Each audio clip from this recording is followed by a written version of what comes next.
This is Stephanie Manley with My New Way Weight Loss Journey. This is my story about how the Anschutz Health and Wellness My New Way program changed my life. It's about so much more than weight loss. It's about a journey to get healthy. On September 10th, 2022, I boarded a flight for a 5-day bike riding tour in British Columbia. This was supposed to be the dream trip of a lifetime. It turned out to be the wake-up call I needed to take care of my health. The last year had been tough.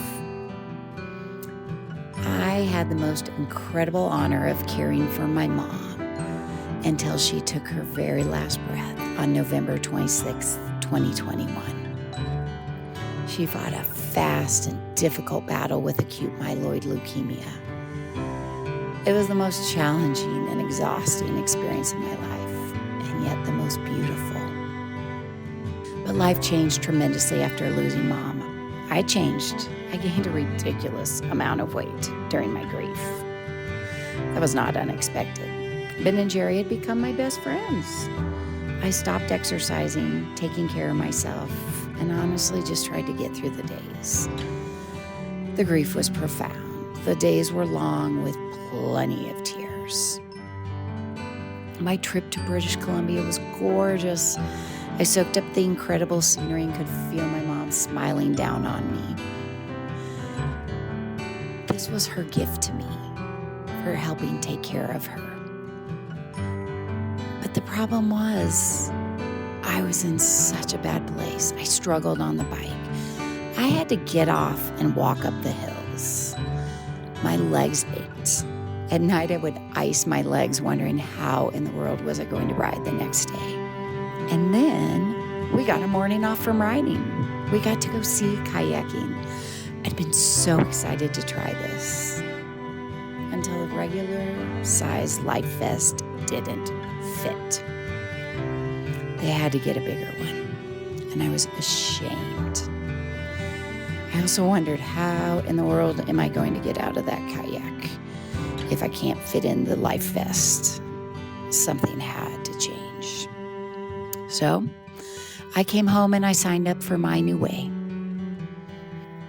I had done the program in 2016 and lost 40 pounds.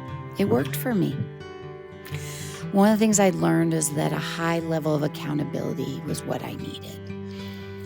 One of the components of My New Way that was important for me also was partnering with my physician. So I made an appointment with my primary care physician to get her to sign off on the paperwork needed. And I had to get my blood work done. No big deal. I'd been doing this on and off for years. When I went to my appointment, my doctor looked at me, and it was different. She'd seen me go through a lot in the last 10 plus years I'd been working with her. You see, gaining weight was something I did frequently. Losing weight was something I did frequently. I often thought of myself as Oprah. I'd tried everything. This day was different because my doctor had to tell me that I had type 2 diabetes. Honestly, in my heart, I always knew I'd hear those words. My mom had type 2 diabetes, as did her dad and her sister. I had not hit the genetic lottery. But I remember looking up at my doctor and saying, I didn't know how hard it would be to hear those words as tears left my eyes. Then my physician said, you can do this. You can turn this around. She believed in me. Okay, I don't know if she really did, but I did know that at that moment, I didn't believe in myself. The diagnosis of diabetes turned out to be a blessing. It scared me into compliance. Plus, I got to add some tools to my tool belt. I started with a Freestyle Libre monitor, and it helped me understand how my glucose levels fluctuate with food. It helped me understand how frequently I needed to eat And I just started paying more attention to how I felt with different foods. I want to be fully transparent. So I want to share this. My physician and I also agreed that we were going to use my diagnosis to try one of the new medications, Mounjaro. There's so much controversial and confusing information about these medications. You see commercials every day. They're not for everyone. And I honestly don't believe that people who need to lose a few pounds should be candidates for these medications. But for those of us who have struggled with our weight on and off for years, our bodies stopped learning how to work properly. My body needed help. So I looked at this like a medication that I need for my high blood pressure, my high cholesterol, depression, or asthma. And I started on it. On October 31st, 2022, I also started my second My New Way journey. I cleaned out everything in my refrigerator and pantry because I knew what was coming. I binged on sugar the week before I started. Well, I had been binging on sugar for over a year. But on October 31st, I gave up sugar, caffeine, processed food, and wondered, how was I going to do this? The first few weeks were tough. Detox is rough because sugar addiction is real. You're hungry, cranky, and honestly, you feel horrible. But it gets better. I had no idea how much better it would get. One of the many things I learned was that it's not one thing that helps us get our health and our lives back on track. It's a combination of things. It's trying new things and failing and trying something else. And it's hard work. It's the combination of putting nutrients in your body that help your body to function. That was a big lesson for me because I'm a really picky eater. And I consider vegetables and fruits to be the bane of my weight challenges because everyone always tells me you need to eat fruits and vegetables, and I don't love them. But I did love the My New Way supplements, and I actually got really excited about them. I looked forward to them. I can do so much with them. Plus, after the first 4 to 6 weeks on program, you start to notice some changes. The scale moves, and I learned that my scale wasn't broken. It did move down. Who knew? I thought it only went up. Seeing the schedule change was my first motivation. Then I started to think, what if I could do this? Again, it wasn't changing one thing that made a difference. It was changing literally everything in my life. From my water consumption to nutrient consumption to how I spent my evenings. For me, a big part of my success was exercise. When I started My New Way, I had this wonderful coach, Coach Marsha. And she calls herself a lifestyle coach, and I love that. And from the very beginning, she emphasized with our group, you gotta move. Even if it's 10 minutes a day, you've gotta get out there and move your body. I loved exercise sometimes when I wasn't heavy. I'd gone to cycle bar, spinning class for years because I loved cycling. And one of my big goals was to enjoy riding again. So I returned to cycle bar and I started with 1 class a week. In class, I noticed I was holding back. I was afraid. It hurt. And then I don't know when it happened, but it got easier. I started going to more classes. I started trying harder. The cycle bar instructors were like Coach Marsha, and I was so lucky because I had 2 sets of coaches, My New Way and cycle bar. My cycle bar instructors also were my angels because they smiled at me. They noticed when I was in class. I call them my cycle bar family. Then I created a system for myself. That's part of the journey, is figuring out what works for you. It's not the same for everyone. It's so important to find what works for you. And it's going to take trial and error. So at night, I would make sure I had my meal replacements ready for the next day. I actually kept a blender at work because I loved making shakes. Like I said, I got excited about them. Every night I would wash my workout clothes because I only had one set. And I'd repack my bag for class the next day and get it in my car ready to go. And after a few months, things really started changing. My clothes were getting loose. My pants weren't as uncomfortable to sit in all day. People started asking me if I was doing something. It was what are you doing? You look different. My answer, 2 words, hard work. See, for me, this was a personal journey, and I honestly didn't know if I was ready to share it. I didn't want the pressure of people watching me all the time. No, that's not true. I didn't want the pressure of wondering if I was going to fail and having to tell them. Again, part of the mental transformation you have to go through. You got to make choices about what works for you. And at that moment, I knew people wanted an answer of just take a pill or drink this and the weight just falls right off. And the really weird thing was the weight was falling off.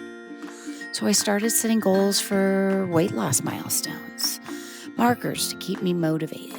I added exercise goals.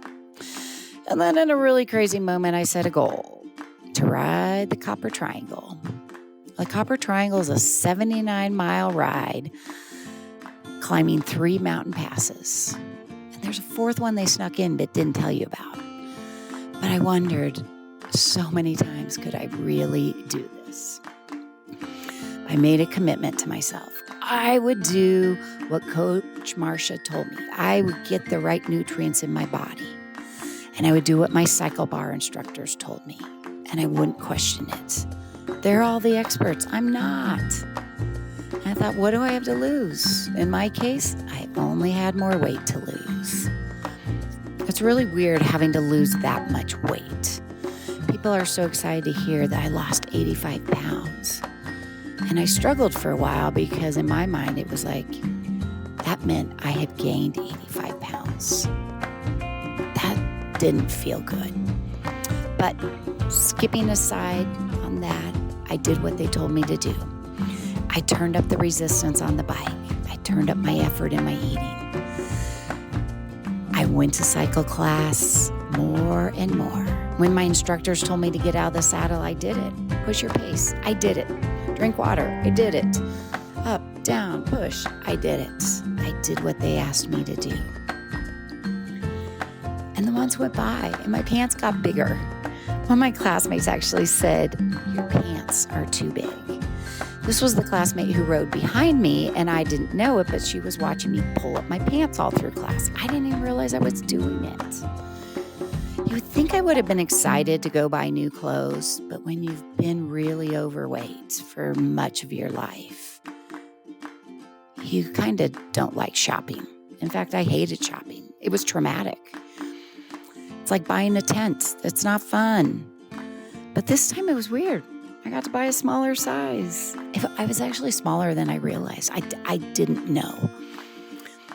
But then what I didn't plan for was the identity crisis. No one tells you about that. Get ready. Because what happens when you've always been an overweight person? You've hid behind your clothes for years. You avoid photos, or you stand in the back and let people hide you. You don't go to social functions because the clothes aren't cute. You feel horrible about yourself. You speak negatively to yourself. But then things start to change, and you feel physically stronger. And you start to feel emotionally stronger, and you start to believe in yourself. I bought clothes one at a time. I was so hesitant. It was so funny. I do remember buying a new jacket and wearing it to meet a friend for a walk and sharing, "Look, it's new." And she looked at me and she's like, "It's too big." I was like, "What? No, it's not." And then I realized I was still buying clothes that were big because that's how I saw myself. I had some work to do. And my new way helped work through some of those pieces. By spring, I was down 40 or 50 pounds. I used to know the exact number every day, but it's about so much more than a number. And then I realized, okay, I got to buy new clothes. The seasons had changed, and so had my body. So I purposefully bought a dress with a waist because I'd realized I had a waist. Then it hung in my closet for a few weeks because I had to build up the courage to wear it.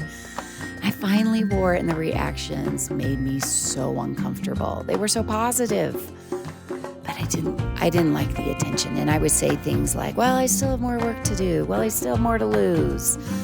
Well, and I always had a reason. And this wonderful woman said to me, just say thank you. I had to learn how to take a compliment and accept it. It had been a long time. Spring turned into summer and I was down 70 pounds. 70 pounds. That's crazy. It was so surreal. And the Copper Triangle was on my calendar for August 5th. I'd started biking outdoors, and the coolest thing happened. It was fun. It was fun again. It was such an emotional moment. I did the hard work, and I sweated through a lot of spinning classes, and it was paying off. I was back, and I was stronger than ever. I started increasing my miles. I started climbing hills, little baby ones to start with. It was funny, I heard one of my cycle bar instructors, Ashley, in my head saying, "You're fine, you're fine." And I realized I was fine. And I texted Ashley and I said, "Thank you for reminding me I'm fine." And then I realized I was going to have to climb some ridiculously large hills. In my mind, the word mountain pass in combination with bike ride is pretty synonymous for difficult. So I drove up to Copper Mountain one Saturday to try Fremont Pass. Honestly, it was horrible. It was hot, terrifying with the cars flying by. The ride was long, and the hills honestly never seemed to end. And all I could think was, what was I thinking? So I sent a voice text to my friend who had planned to do the ride with me. And I didn't call her because I knew she'd try and talk me out of it, but I sent a chicken voice text and said, "I'm not doing this. I don't want to do this. This is not fun. This is hard. This hurts, whatever." Spinning out of control. And she was so smart. She waited a few days before she called me and said, "I'm still coming." And it was really weird because I thought she would say, "Okay, that's fine. I won't come." And she didn't. And she said, "I'm coming. I'm riding. If you want to join me, great. If not, that's okay too." And so I kept riding. And the morning of August 5th came. It was cold. It was dark. We were driving into the parking lot, and I remember saying out loud, "I don't want to do this." I didn't. But here it was. Okay, so honestly, my plan was that I would start riding, do what I could, and just call it a day whenever I wanted. I was so proud of what I'd already done. Everything had been an accomplishment. When you go from laying in bed to just getting outside again, that's an accomplishment.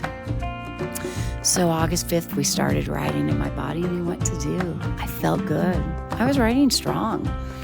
I made it up the first pass, no problem. I texted my family and my friends and my cycle bar instructors and kept them updated on how I was doing. And they texted me back all these encouraging words. The day was gorgeous and the scenery was stunning. And before I knew it, the second pass was done. I felt great. What was happening? As I rode, I thought of the many people who had supported me during this journey. Coach Marsha, my family, my incredible friends, and my cycle bar family. Everyone had been instrumental. I checked off miles, kept moving, kept pedaling, and then muscle fatigue set in. The dreaded moment was before me. Vail Pass was in front of me. I knew it was going to be tough, but after 60 plus miles, it was a beast. just kept moving. I got off my bike and I walked in places, and that was okay. That was what I needed to do. I got back on, and as I was approaching the top of Vale Pass, I had the most incredible moment. The last year plus played through my head like a movie. I remembered the many miles at Cycle Bar, the talks with Coach Marsha, the miles of training over the summer, learning how to fuel my body appropriately, learning how to manage my glucose. And the memories continued, hearing that I had diabetes, caring for my mom as I watched her die, saying goodbye to my mom. And I felt her with me as I crested over Vale Pass. The tears came, but this time they were beautiful tears. I did it. I did it. And I said aloud, "This is for you, Mom." And I meant it. I took control over my life, knowing my mom had worried so much about me getting diabetes. And I was so happy as I flew down the east side of Vale Pass into Copper Mountain and crossed the finish line. My finish line was so much more profound because of what I'd been through. A month later, I went into my doctor, had my blood work redone, and she came in the room, and her smile lit up the room as she told me, "You reversed your diabetes." Can you believe it? You can reverse diabetes. Now, it's something I will always have to watch and be aware of. But for that moment, to hear those words was pretty powerful. There's not a finish line in the weight loss journey. Honestly, I'd learned not to call it a weight loss program or a diet, because it was about so much more. The true journey is about getting healthy. It's about making changes, trying new things, not being afraid to say yes, not being afraid to say no. It's about making lasting changes, because fighting for your body takes courage and strength every day. It's about saying yes to a new life. For many of us, it will never be easy.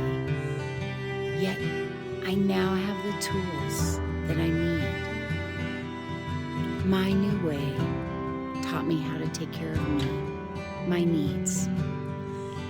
And by doing so, I'm a better daughter, sister, aunt, and friend. So as I close, I want to share something to think about. If you're listening to this and you're wondering, where do I begin? How do I do this? Could I really do this? I'd like to encourage you to say one word to yourself. Yes. Say yes to yourself. The rewards will be beyond your imagination. And don't be afraid to make changes and make your life better. And it takes one step. It takes starting. So start today. Reach out for help. Enlist the support of your friends and family. And then find your magical moment where you realize you can say, "I did it. I did this." Best of luck, my friends.